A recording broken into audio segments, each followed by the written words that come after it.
What's going on, everyone, and welcome back to another episode of the Gamecite Chronicles, the console gaming podcast where we sit down each and every week to talk about video games. I'm your host, Bonfire, and this is episode number 14. And it's a beautiful morning here. I'm recording on a Sunday morning, so this will go live tomorrow by the time you hear it if you listen right away. Enjoying a nice cup of Nespresso, which, as I mentioned before, is some good stuff. I highly recommend it if you are a coffee drinker. But thanks for tuning in last week.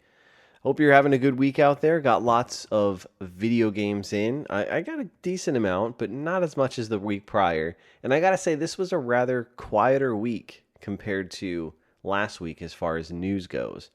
But certainly there's some interesting rumors swirling around. And that's really what this episode is dedicated about this week. Talking rumors. Also, here in the Pacific Northwest, it is finally dry and sunny. Yesterday was absolutely gorgeous. It was one of the nicest days of the year so far. It's like, I don't know, we had 70 degrees. It was just no clouds in the sky. It's beautiful, sunny. And today I think it's going to even be warmer. So I'm looking forward to that. I love the warm weather. So it's been long overdue. We've had an interesting spring, more of a colder, wet spring here in the Pacific Northwest. So hopefully the weather's turning around. You guys are getting ready for summer, and it's going to be banging. Also, I do have some exciting news to share that I just saw yesterday. So the podcast, we surpassed 100 downloads for the podcast. So that's super exciting, and I want to thank you guys for that. So thank you for your support of the show, helping us reach that milestone. And on to the next one. It's really awesome. And it's kind of funny too, because looking at the statistics, and I think every content creator can account for this or agree with this, in that in content creation, it's fun making the product. It's especially if you're talking about something you're super passionate about, and then you put it out there for the world. And obviously, if you're just starting out, the statistics can get you down when you look at the numbers. It's not, sometimes you don't get the success you're looking for, or maybe an episode or a video or whatever you're doing just doesn't hit. And it reminds me of the YouTube days, man. It's funny because it can become an addiction in terms of looking for that dopamine hit, that really that validation and that success metric of, lots of views on your video, or lots of downloads on the podcast, or, lots of likes on a post on a social media, or whatever. So it kind of reminded me of that. So I try not to get caught up in that stuff and kind of just do my thing. But I certainly keep an eye on it. You kind of want to check it out and see what's going on. But I'm super stoked to have surpassed 100 downloads. I think that's super exciting for me, and I want to thank you guys for that. So again, thank you for your love, kindness, and support of the show. I'd just be a random dude talking to a microphone if y'all weren't listening. So thanks for that. Now, for the uninitiated, remember, the best way to support the show is to drop a comment if you're watching here on YouTube, or to leave a rating on whatever podcast platform you're consuming it on. That would be much appreciated. Helps us with the algorithms and gets us out there in suggestions in people's feeds and stuff like that. So that would be great. Don't forget, you can join us over on Locals. That's the Gamecite Chronicles.locals.com. It's a nice alternative platform to like Patreon and all that. Again, I'm not asking for subscriptions or anything like that, but really what I want to do is kind of start to cultivate a community over there, and then start to do some fun things over there. So be sure to check it out. It's really cool, and there's lots of other content creators over there as well. Also, you can check us out on YouTube if you're not there already. I've been making a few YouTube short videos, so 1 or 2 a week, just to kind of try something new and some additional supportive content for the podcast. They seem to be doing fairly well for someone that's just starting out. So thank you for that, and check those out. Just little fun things to do. And I got to say, I can't remember if I said this before, but the challenge of that I enjoy, because you got to get it in 60 seconds. So whatever you're doing, you have to do it in 60 seconds. And I tend to ramble when I'm talking about video games. So it's a challenge. It's certainly a challenge, but a fun one nonetheless. Follow us on Twitter @Gamecite Podcast. And lastly, New episodes of the show go live each and every week at Mondays, 9 a.m. Pacific Standard Time. Now, as I mentioned in the intro of the show, this week's show is remake week. Because there's lots of remake rumors swirling around, but particularly the main topic of today's show is I want to talk about that Last of Us remake rumor. I want to share my thoughts on it and put a wish list out there that I would like to see if it does happen. There are also a couple other news items I wanted to cover. Another big rumor swirling around is with Silent Hill and Konami. There's also Death Stranding 2 is seemingly confirmed, so I want to touch on that just a little bit. And then lastly, there was some new Saints Row gameplay that kind of popped out because I think there was some sort of preview event that happened. So I watched that and I want to share my thoughts on that because it surprised me. Spoiler alert there. So, but before we get into that, again, this new format of the show, let's get into the games that we're playing. And as always, let me know what games you're playing down in the comments below because I want to get you guys into the show, into this particular segment because I think that's fun. So, I've really only been playing 2 games this week. As I mentioned last week, I started Panzer Paladin on the Switch, which is that retro-inspired platformer game. And it's, like I said, it was hard, but I finally beat the game. And I think this game is a good example of why reviewers or anyone kind of reviewing a game needs to go all the way through the game. Because the second half of the game I just found super annoying. Now, the boss battles were good, but so as I mentioned with this game, it's very Mega Man inspired. So you play like this intro level, and then you go to this world map to where each stage has a boss. Very Mega Man. And so you play through all those bosses. I want to say there's like 8 or 9, just like Mega Man. And then you get to what I thought would be, okay, the last stage, the main stage. In maybe Mega Man games do this too. I don't know, because I haven't gotten that far, with the exception of Mega Man X. And if I recall, that game kind of did this, but not to the same degree. But you get to like the last area, and the last area is basically 7 consecutive levels that you have to do back to back to back, where you go through level and you fight the boss. Go through level, fight the boss. And it was just unknown because it's hard. Like there are some really difficult moments and spots in those levels. And I just found it just super annoying. And what it essentially does is basically doubles the size of the game. Because I think you play 9 levels, 9 world stages, and then you go to 7 more. I mean, it's not entirely double, but it really pads out the second half of this game. And it's doable, like I said, but it was difficult. And I think my main issue is it just felt really repetitive. Like with the world stage, you can kind of choose your boss, and you're doing the same thing essentially, but at least there's a menu. I don't know. There's spacing in between the levels. You can take a breather.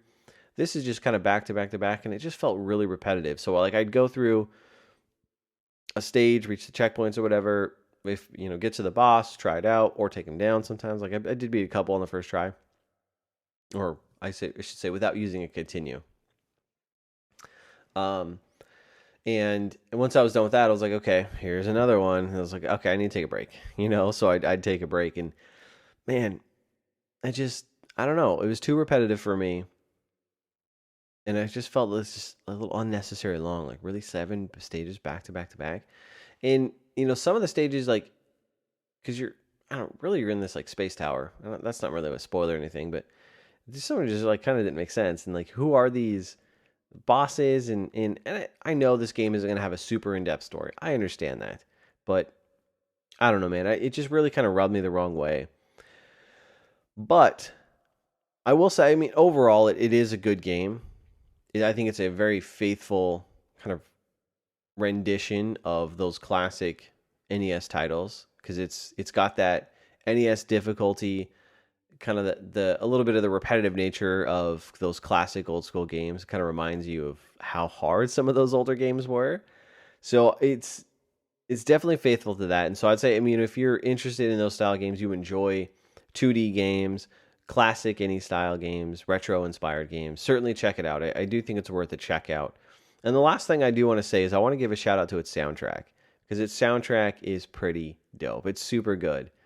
Each stage has its own music, and yeah, they did a really good job there.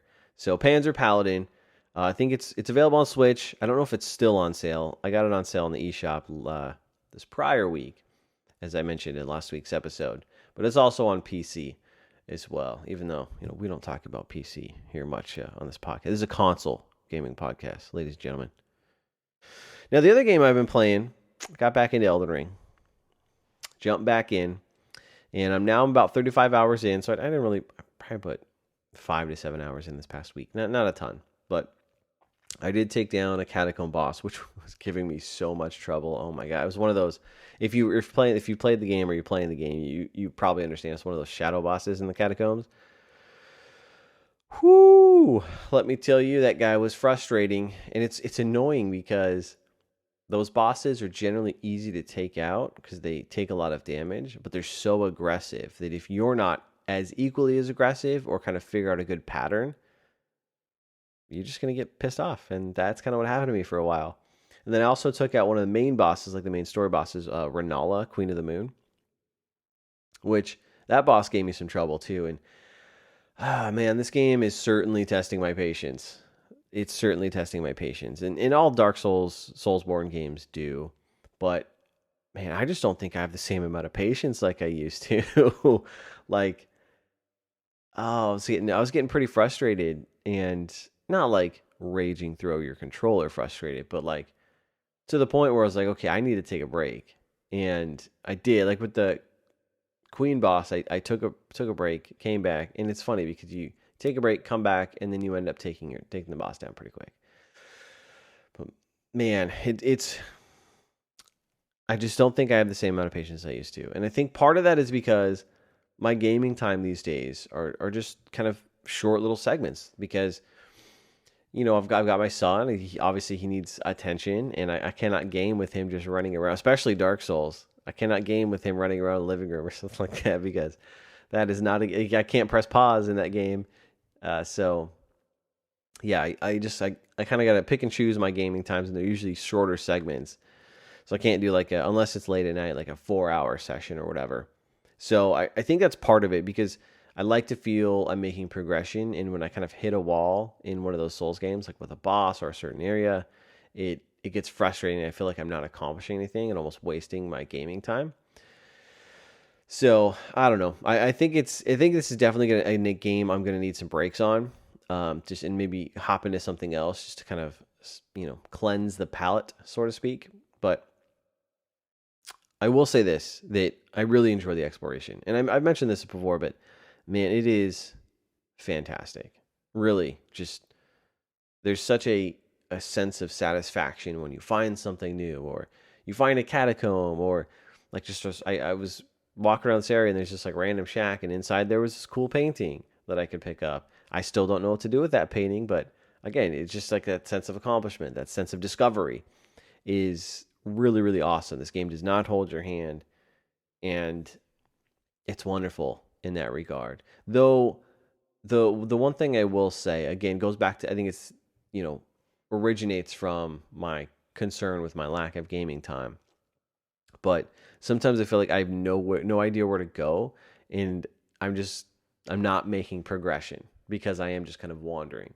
But that sense of discovery is awesome. And it almost reminds me of the sense of discovery you get in Breath of the Wild, because that's another game that doesn't really hold your hand. It's not your typical open world game or Ubisoft open world game where there's markers everywhere. Your HUD is just overwhelmed. Your map is just checkboxes. It's different from that. Like, you just go out and you do you, and you explore the world. You can see as much as you want to see. And I think that's one of the things that makes this game genuinely great. But like I said, those are the two games I've been playing. I might either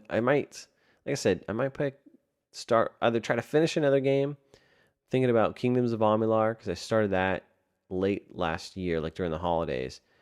And I kind of want to get back to it. I'd like to see that game through. Or maybe something else just to kind of cleanse the palate between my Elden Ring sessions. But let me know what you've been playing down in the comments below. I'd love to hear from you. So now, let's get into some of those news items that I wanted to touch on. And the first is Konami and the Silent Hill rumors. So Video Games Chronicle, VGC, they've reported that there are multiple Silent Hill projects currently in development, including a full-on remake, a full sequel, and a story-focused episodic series, which is really interesting. So 3 games, which I find super exciting.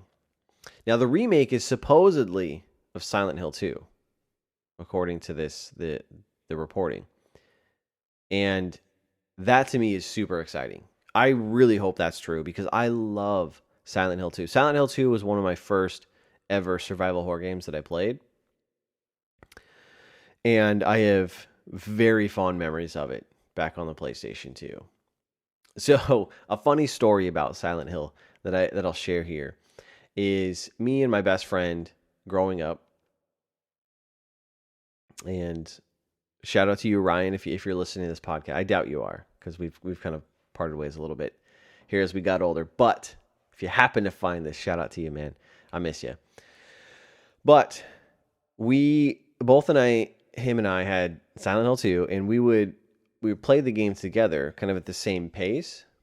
And there's different endings to that game, so there are kind of different directions you can go. But I remember him and I would literally, and you got to think about, this is like pre-cell phone, pre-Discord chat days, Xbox Live. This is back on the PS2, man.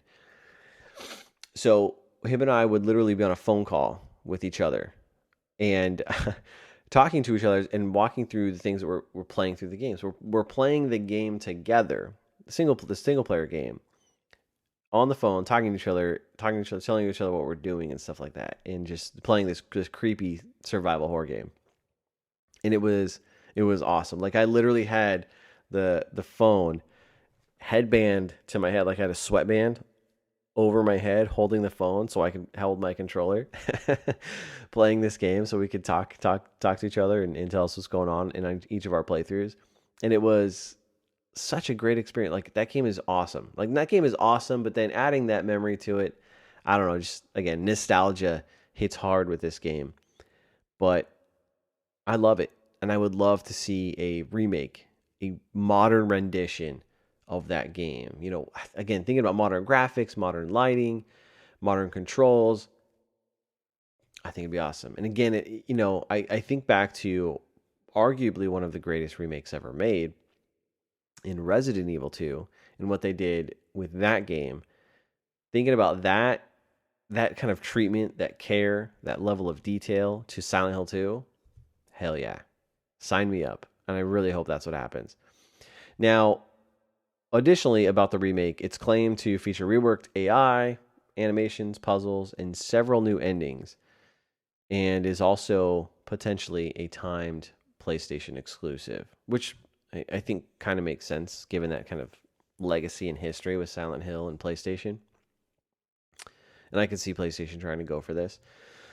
But yeah, that all sounds good. Rework the enemy AI, which sounds exciting.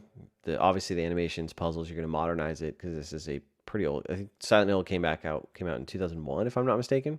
So it's time. Could use some work there. And the new endings, I love it. Give you something to shoot for. Because I want to say that the original game had like 3 or 4 endings, maybe a little bit more than that. Because there were some really weird ones, depending on I think there was one ending that you could get if you had this certain weapon. And yeah, I don't know. It's just really good. Really good. So additionally, it's believed that Bloober Team, so that's the team that recently came out with The Medium, that game called The Medium. So they're the one that are supposedly working on this remake. And they announced last year on an agreement with Konami on a project and stated that they are working on an existing horror IP. So kind of putting those things together, it's, kind of makes sense that they would be doing this game. Now, they could be doing a full-on sequel, but it seems to be that the rumors are kind of, everyone's believed that they're kind of working on the remake. Now I think VGC reached out and they haven't heard back, and they're kind of keeping their lips tight, which might be indicative that that's true. This is it. And with Bloober Team, I haven't played the medium, and I think the Bloober Team also did that series Layers of Fear, which that looked really good, and I did want to play that. So their games seem to be kind of hit or miss. You like them or they don't.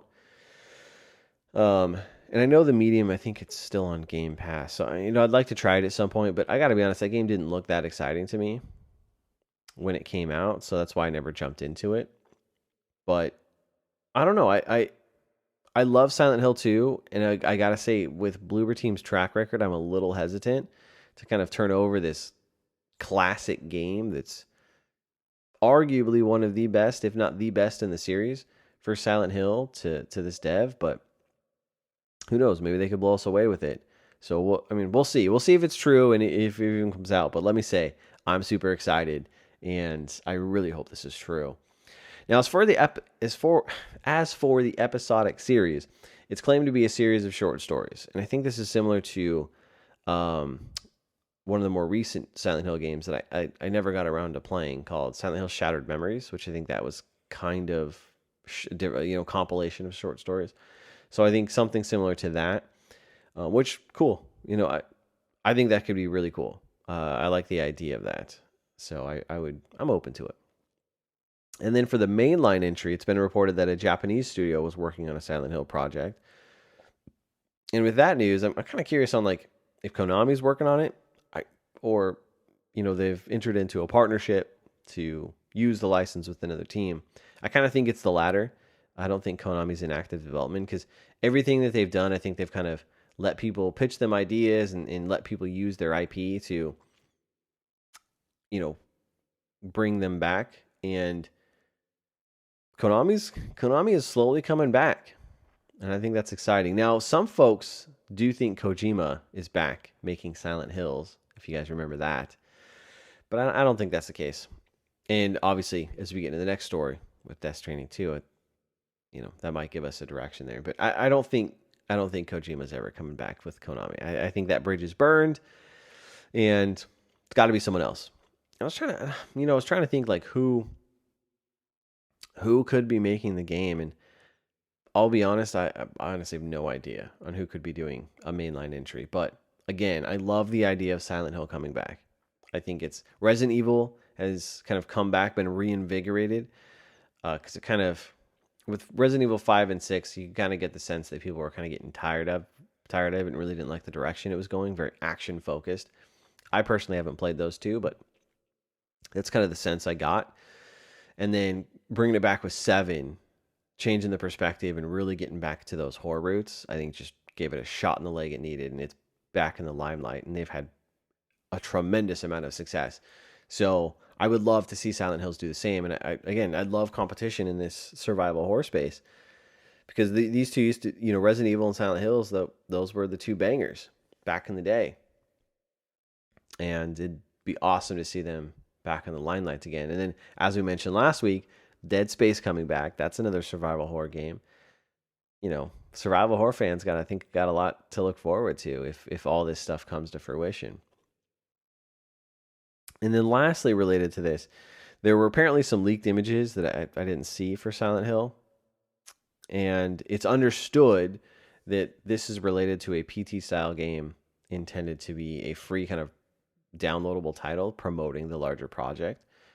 So maybe they're taking some notes from the success of PT with what Kojima did to put out something similar to that and promote that sequel, that full-on sequel project. So I don't know. Interesting stuff. And, maybe I'd like to do an episode talking about PT, because that to me is one of the greatest, if not the greatest. And I would actually say it's the scariest game I've ever played. It is phenomenal. And I'm so thankful that, and I'm pretty sure it's still on YouTube if you want to check it out, my playthrough of that. It's a couple different episodes that I cut and put together, is up there. And I'm so glad that I can reference that, because I had the title, I had PT on my PS4, and you can't get it anymore. And then I had to delete it because of space. and I can obviously you can't download it again, so I can see it there, but I just can't download it, and I'm kind of bummed because that is such a remarkable experience. But yeah, yeah, I think we'll save that for another topic because I'd love to dive into that a little bit. But like I said, I mentioned before, Konami's coming back, and I think that's exciting because they have some really great IPs, in Metal Gear, Castlevania, Contra, and of course Silent Hill. So because they've been doing some collections that they've released with like Castlevania and Contra, and I don't, who knows what's happening with Metal Gear, but obviously Silent Hill's seemingly coming back. So I see you. I see Konami. I'm excited they're coming back, kind of shopping their IP to those highest bidders, and I love it. So, last thing I'll say, please, Silent Hill 2, please be good if you're coming out, because that is awesome. Now, this next story, again, slightly related, Death Stranding 2 has seemingly been confirmed, which is really interesting. So, Norman Reedus was in an interview and apparently just nonchalantly confirmed that they had started working on a sequel. And then I think yesterday, Kojima put out a tweet with 3 pictures of him and Norman that said, "Go to your private room, my friend." And I have no idea what that means. It's, again, Kojima, it's cryptic. Maybe you guys know what it means. Let me know, of course. And so some believe that this is a cryptic way of confirming the project. Now, Sony owns the Death Stranding IP, so seemingly they'd publish, though the PC port of that game was published by 505 Games. So I think there's some speculation out there that 505 could publish a sequel, but I think if this is coming to the PS5, I think Sony's going to publish this. Like I said, they own the IP. So I have not played Death Stranding. I own it, and I picked it up right when it came out. And I remember the build up to this game. Oh man, it really drove me crazy because the build up to this game, like they would just beat this game into your brain. They talked about it so much. Like they hyped this game up so much. It's like all they could talk about. And for me, it got to the point where it was like, okay, I get it. It's Kojima. It's his next game. It's his own studio. His first foray outside of Metal Gear. I get it. It's like but I don't need to be beaten in the head with that. And so I was almost turned off by it. But it's just one of those games that came out at kind of the wrong time for me because like I said, I picked it up, wanted to support it, but I was playing other games and just never got around to it. And actually thinking about it, this was because Death Stranding came out, and I think, November 2019. And so that was right after my son was born. And also, I'm pretty sure I was in the midst of like Gears 5 because that came out that year, if I'm not mistaken, and the Outer Worlds at that time. Though I remember those are the 2 games I played right after my son was born. So those are the games that I was into that kept me away from Death Stranding. And I also heard it was pretty long. So that's, sometimes when I hear that a game's long, I'm like, do I want to commit that number of hours into this game, potentially more? I don't know. So I think that kind of scared me away just a little bit. But I'm pretty sure I mentioned this before. I've heard so much praise for this game and how obscure it is that I do want to play. I do want to give it a try and see if it's something I would enjoy. Just because I remember seeing all the trailers. Like I still have avoided spoilers. Like I don't really know what this game's about. I don't know what the story is. Like I know the general premise, but I don't know. I kind of want to see it for myself. And so I don't know how the first game ends, and please don't tell me. But I've seen some comments from folks saying they're not sure how a sequel could work because of the way the first game ended. But this is Kojima, guys. He'll do something. So like maybe again, not knowing how the first game ends, maybe he does some sort of prequel to kind of tell a story leading up to the first game's events. Possibility there, I don't know. But it's Kojima. He'll finagle something that'll just blow your mind for whatever he's doing. So I think that's pretty exciting. That's another kind of PlayStation exclusive that's could be a banger, I think. I don't think Death Stranding 2 sold as well as both Kojima and PlayStation wanted. I think more PlayStation on that end, but I think it's exciting that the potential of a sequel, and I don't know. I get the sense that, I mean, if Norman Reedus is kind of just talking about it, and then Kojima's cryptically doing some damage control, then odds are it's probably happening. Which is why I don't think that he's working on a Silent Hills game.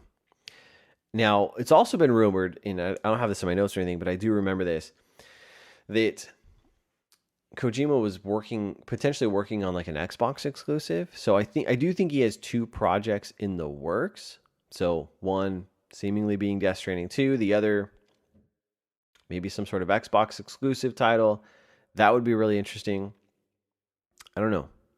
I don't know what that other game could be. I mean, again, I don't think it's a Silent Hills related game. I think that bridge is burned. I don't think he's coming back, which is unfortunate because him and Guillermo del Toro, they could make a terrifying Silent Hill game, especially with all the weird stuff Kojima does. Man, I would love it. I would love to see it, but I don't know. I don't think it's gonna happen.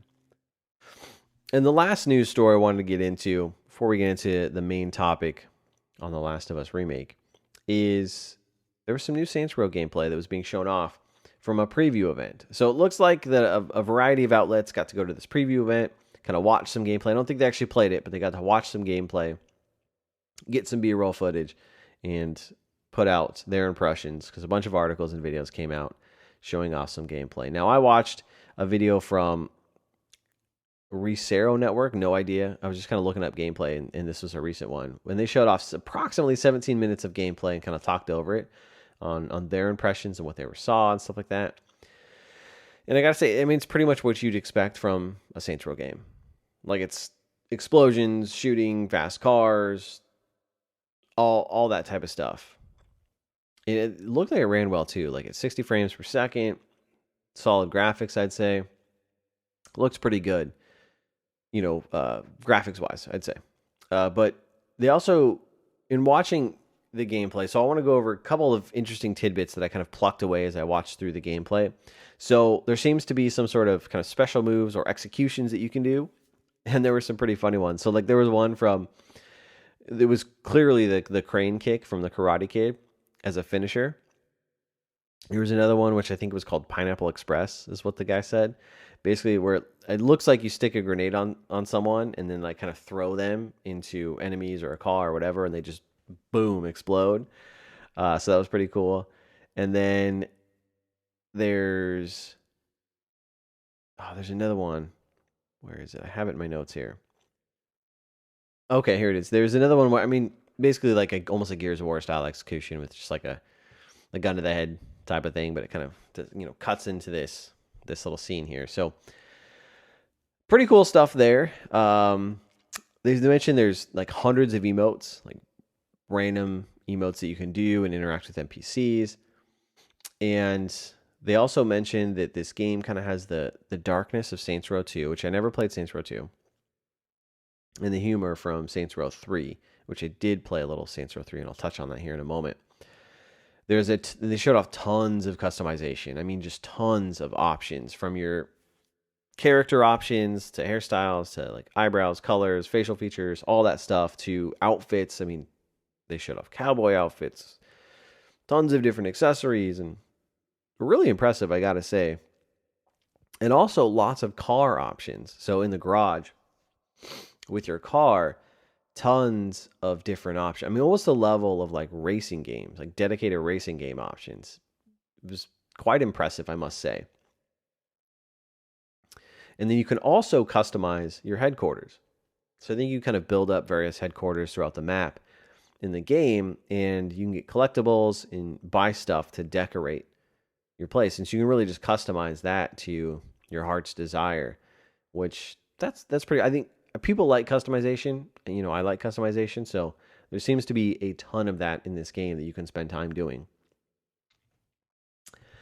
And they also showed this clip of a dude just flying around in his wingsuit. So one of the things that I think is kind of fun in this game that I'm sure a lot of people will have a lot of fun with is there's an ejector seat.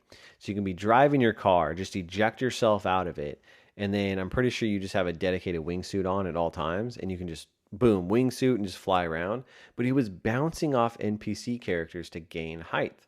So we'd like kind of fly low, boom, bounce off a random NPC, get back up higher, float around, boom, bounce off an NPC, and so on and so forth. Just to kind of get it, like he was literally flying around that way, which is both hysterically like out there, but also kind of a cool mechanic that'd be fun to do. So I thought that was kind of neat. And then the last thing that I want to mention is there's this like war table. So I think, think Assassin's Creed Valhalla. I think that had like this war table. It's of the map, and you basically, I think what it's for is you can acquire vacant lots, and that's where you kind of build your various ventures and kind of various headquarters. At least that's how I understood it. I mean, overall, I think it's just pure chaos and fun. I mean, just wild fun, and it's got that Saints Row humor mixed in with just crazy nonstop action gameplay, which I think a lot of people will enjoy.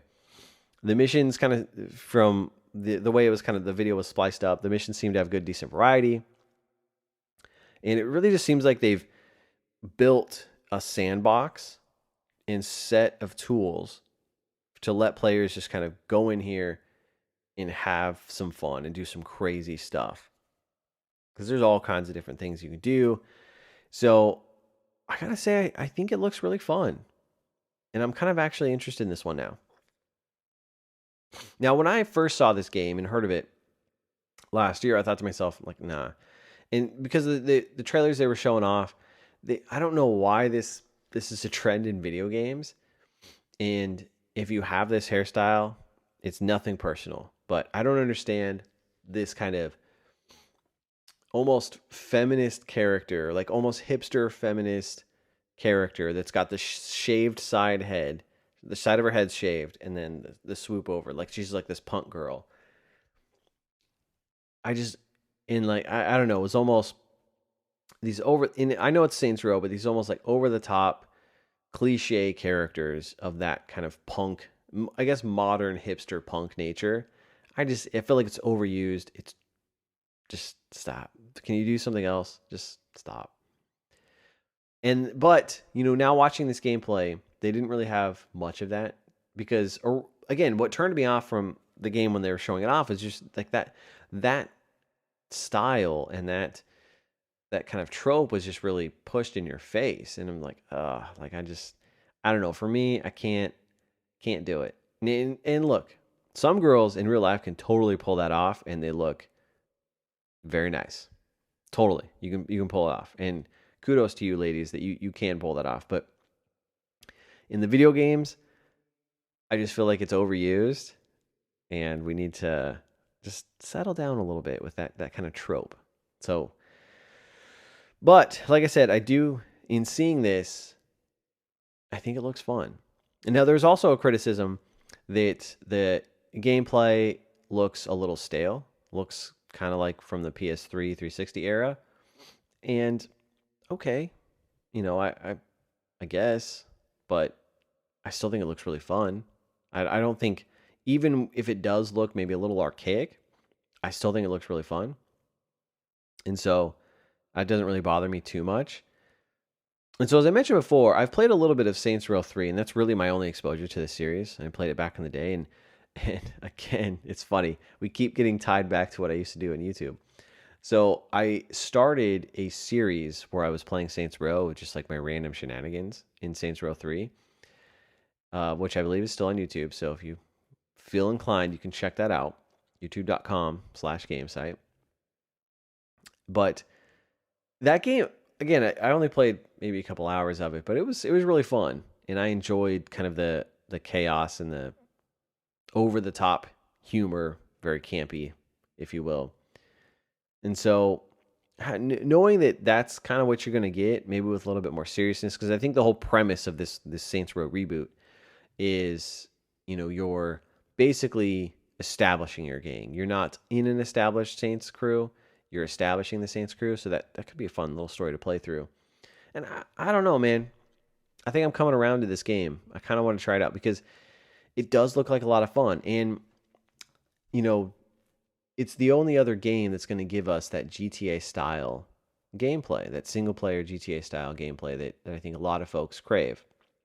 Now, obviously, there are millions of people that play GTA Online, and there are still thousands upon thousands of people that are still buying GTA 5. Who are you? Why do you keep buying this game over and over again? GTA 5 came out in 2013, if I'm not mistaken. And we would like GTA 6 at some point, but I don't think that's going to happen anytime soon. And because you all keep playing it online, I don't even know if we're going to get much of a single player game. Why you do this to me? Why? But I digress there. But my point is that GTA 6 ain't coming anytime soon. So if you're hungry for that single player style of game where you're just kind of set into this modern city, modern world, you got a set of tools, you can cause chaos, I think this will be a fun one. So I'm actually looking forward to this game. I think it comes out, I want to say September is when it got pushed out to. So I'm going to keep my eye out on it, and I might jump into it. I don't know. But I'm more sold on this game than I was previously. And lastly, let's talk about the main topic of this week's show, The Last of Us Remake. So this week there have been some rumors kind of floating about of The Last of Us Remake. And supposedly it's coming out this year. Now the remake rumors have been circulating for a few months, but now there's reiteration that is happening. So industry journalist Jeff Grubb, who seems to be kind of in the spotlight here a lot lately, he stated that he's fairly confident it's coming out this year and that it's going to be one of Sony's big holiday games. Now, when I first heard of this remake, I sighed a little bit because to me, this game is a masterpiece. The Last of Us on PS3 is a masterpiece. And it is you're a perfect game. And so I don't think the game needs to be remade. And that's because, like, why would you remake perfection? Now, if you don't think the game is super good, then you don't really care. But to those of us that do, like, I don't know, it kind of irks me a little bit just to think like, okay, you're gonna take something that is critically acclaimed, a lot of people think is one of the best games ever made, and change it, like remake it. This because we're not talking remaster here for the PS5. We're talking remake. That's the terminology being thrown around. That, I don't know, that could be dangerous. You know what I mean? And that's why I just kind of feel like just don't touch this masterpiece. Like, don't, just leave it be. It's perfect the way it is. Don't touch it. Now, again, if I said before, this is I think this is one of the greatest games ever made, and it's certainly in my probably top 5 games of all time. Into some, like I said, it's probably a bold statement, but I also think I don't think you can deny what the game did in terms of storytelling, character development, the actor performances were all just so phenomenal. And it's one of those few games that really just play at your emotions. And there are games that do that, but I don't know. This game did it, I think, on another level that a lot of people didn't expect, and so they really kind of changed that storytelling dynamic, I think.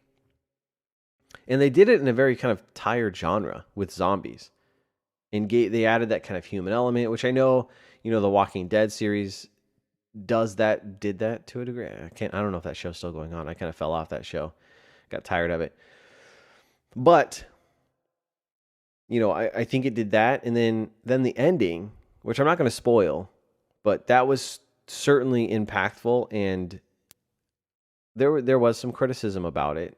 Was it the right choice, to do that ending, kind of leave it that way? But I think it was impactful. It was very impactful, and obviously it set up the second game, and yeah, like I don't know, man. I just I don't.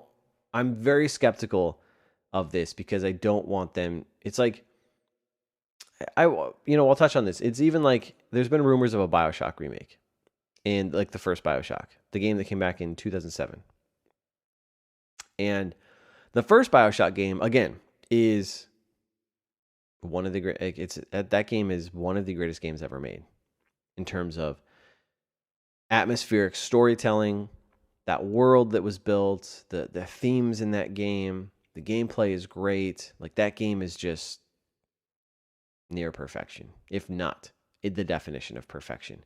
And so, why would you touch that? I mean, that game, yeah, sure, it came out in 2007. And, if you just want to do a one-to-one remake, modernize the graphics, up the frame rate, whatever, okay, fine. But that's not really what a remake is, I don't think. So I don't, but even then, like, go play that game. Go play the 360 version. I still think it looks and runs great. That's still a good game. A great game. An amazing game. Like, don't touch it. Because if you do, maybe you get a Star Wars moment with the new trilogy where you just kind of retcon and destroy everything that was great before it. Now, I know there are some folks out there that say, oh, you can go watch the original Star Wars trilogy. That still exists for you out there. Okay, yes, you're right. We can. But now you have this other product that diminishes that original product from a consumer perspective. So, I don't know. I'm super skeptical about this. And so again, when I hear the word remake, in terms of The Last of Us, it makes me wonder, okay, what's being remade? Obviously, I'd expect improved graphics. That's a no-brainer, right? But in kind of looking at some of the forums about this and what people are speculating on, will there be new story beats? Are they going to add in new areas, new characters? That could be interesting. I'll concede that. But that's risky. I mean, again, I feel like messing with something that's so well received critically that could backfire. Like if you don't do it right, maybe it just doesn't land in the same way and just, I don't know, could put a tarnish on the brand. Now, I saw some folks saying, tune up the controls and the gameplay would be a nice addition, kind of taking cues from Last of Us 2. I have to agree that, that I'll concede that'd be welcome for sure. And another thing that might be kind of welcome, if we're talking about The Last of Us Part 2, is those boss fights. I enjoyed those in the second game, and maybe I'm in the minority in that, but it could be kind of fun to have that level of battle in the first game. But again, I think the first game is perfect the way it is. I don't think it needs to be touched. So I don't know. Again, maybe I'm wrong here, but because The Last of Us came out in 2013, and that was on the PS3. Then I think a year later, The Last of Us Remastered came to PS4, and that obviously had higher frame rate, little uprise graphics and all that stuff, but that was it. And so 2004, you can go play The Last of Us Remastered, even if you have a PS5 now, and I think that game is perfectly fine. I don't think there's anything that needs to be done on that. Sure, it's, I guess, 8 years old by now. 9 years old if you're counting with the PS3 version.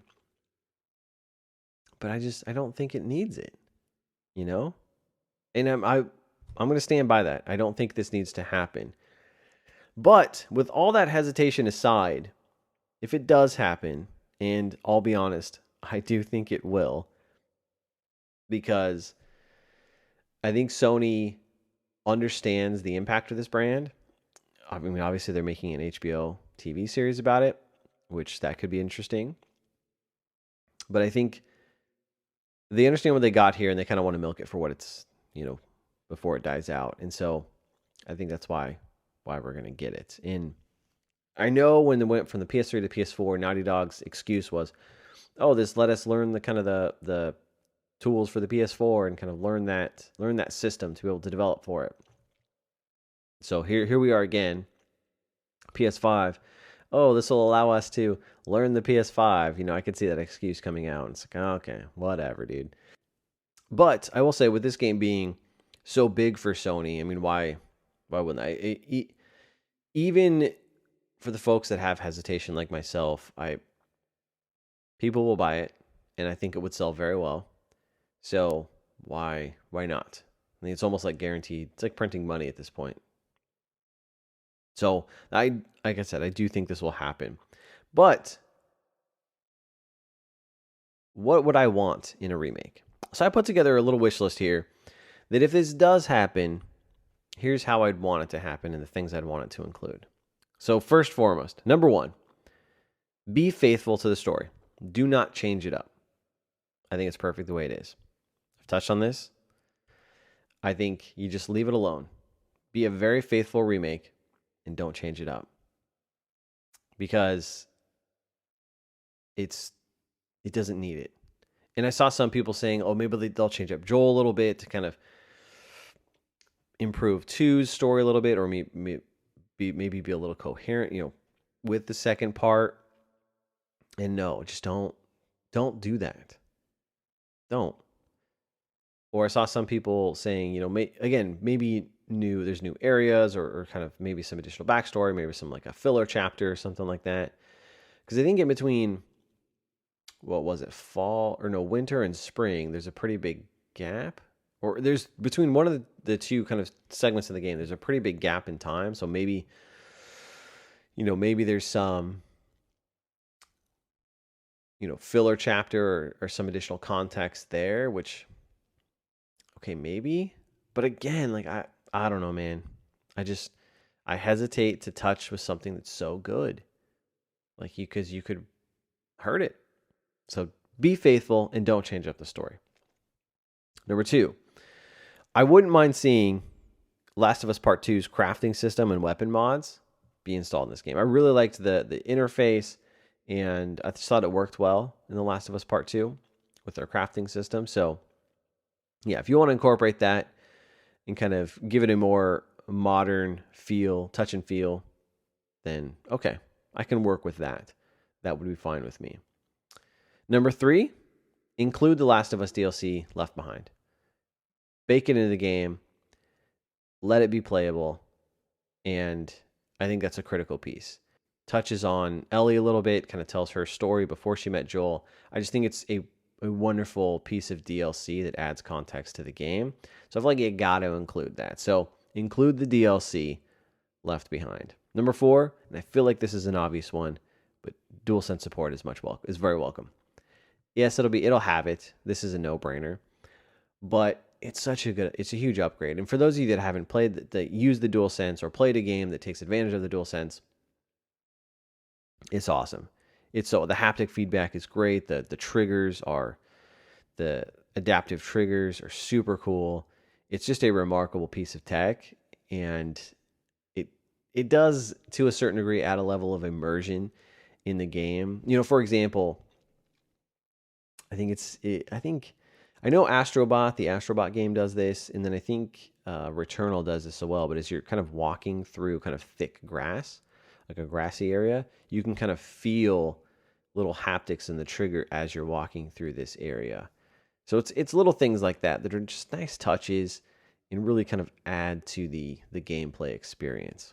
So DualSense, yes, make it happen. It will, but I wanted to throw it in there.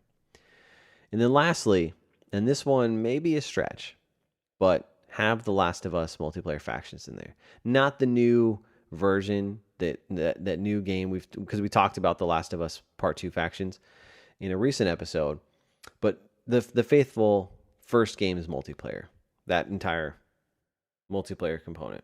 Have that in the game.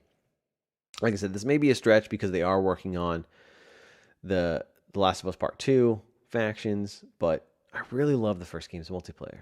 And again, I'm repeating myself. We talked about this a little bit, but I think it's awesome. And so it'd be so cool to have that original multiplayer back to kind of tide us over until this new factions game comes out with this remake. Again, in whatever engine they're using, kind of updated graphics, control scheme, etc. I think it'd be really cool to have that, and I would absolutely dive into that. And so I think that's a little bit of a stretch there, but I mean, if you want to remake the game and you want to be faithful, I think that's part of it. So the last thing I'll leave here is what I think is a really good point from someone that posted on Reddit. And I'll paraphrase here, but they said something along the lines of like, The Last of Us Part 2 depends upon the first game because the first game is the setup and the second game is the knockdown. So the way, and I think this is perfect. I think that is a perfect way to put it. And that's why I'm so skeptical on touching the first game, because it really is the perfect setup. And the way Joel and Ellie's relationship is portrayed and established in the first game is what really makes the events of the second game so much more impactful. And if you change that, you alter that, I don't feel like the second game is going to hit the same way. Whether you like the second game or not, and I certainly have my criticisms of the second game, but that the second game had some like literal gut-wrenching moments for me, and it was at times hard to play. And part of that is due to these characters that I've really grown fond of and some of the things that they do and go through and are treated. And without the first game, I don't think that matters as much. So I think to change that, the setup, would hinder the impact of the second game, and I don't want that to, I just don't want that to happen. I think you possibly hurt this franchise more than you intend to if things are altered too much and you really change that setup. So again, I feel like I'm beating a dead horse. I'm belaboring this point a little bit, but